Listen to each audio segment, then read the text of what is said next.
احادیث کے اندر زمانہ غیبت میں اہل انتظار کو بہت ہی اہمیت کے ساتھ بیان کیا گیا، چونکہ اہل انتظار یہ وہ ملت ہے کہ جو امام زمان علیہ السلام کے ظہور کا باعث بنے گی، اور یہ کوئی عام لوگ نہیں ہیں۔ ہم احادیث میں دیکھتے ہیں کہ ایک دفعہ پیغمبر اسلام صلی اللہ علیہ وآلہ وسلم جو ہیں فرما رہے ہیں کہ پروردگارہ مجھے میرے بھائی دکھلا۔ لوگوں نے پوچھا جو ارد گرد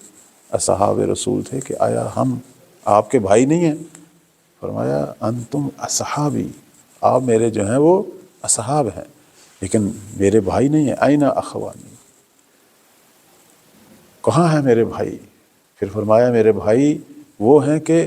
جو میری امت کے آخری دور میں ظاہر ہوں گے، آخر الزمان۔ یہ جو زمانہ جس میں ہم ہیں اسے کہتے ہیں آخر الزمان، یعنی وہ دور جو حضرت آدم سے شروع ہوا ہے اب وہ اپنے آخری مراحل پہ ہے، چونکہ امام زمان علیہ السلام کے آنے کے بعد ایک نیا دور شروع ہوگا، اور یہ وہ دور ہے کہ جس کی حسرت ہمارے ائمہ علیہ السلام کے اصحاب کے دلوں میں تھی۔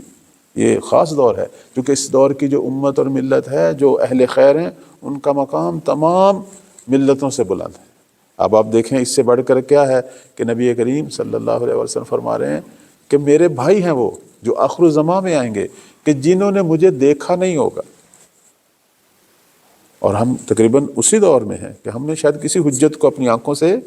کہ جنہوں نے ہمیں دیکھا نہیں ہوگا، صرف سفید کاغذوں پر سیاہ لائنوں میں ہمارا ذکر سنا ہوگا، ہمارے پیغامات پڑھے ہوں گے۔ اس کے بعد نبی کریم صلی اللہ علیہ وسلم جو ہے ان کے ایمان کی حالتیں بیان کر رہے ہیں کہ ان کا ایمان جو ہے وہ تم اصحاب سے کم نہیں ہے، بلکہ وہ ایمان کے اس مقام پر ہوں گے کہ سارے کے سارے ہدایت کے مینار ہوں گے، یعنی نہ کہ صرف مومن ہوں گے بلکہ اور لوگوں کو بھی جو ہے وہ راہ ہدایت کی طرف دعوت دیں گے۔ اور پھر انہوں نے ایک مثال پیش کی، فرماتے ہیں ان کے ایمان کی حالت یہ ہوگی، یعنی اس انداز سے اپنے ایمان کی حفاظت کریں گے کہ جس طرح ایک شخص کے ہاتھ پہ جلتا ہوا انگارہ رکھ دو اور وہ تکلیف سے گزرتا ہے، وہ بھی اسی طرح تکالیف اور مصیبتوں سے گزریں گے لیکن اپنے ایمان کی حفاظت کریں گے، اور جو ہے وہ اس راہ میں قدم اٹھائیں گے، جہاد کریں گے، حالانکہ انہوں نے ہمیں نہیں دیکھا ہوگا۔ پھر فرماتے ہیں کہ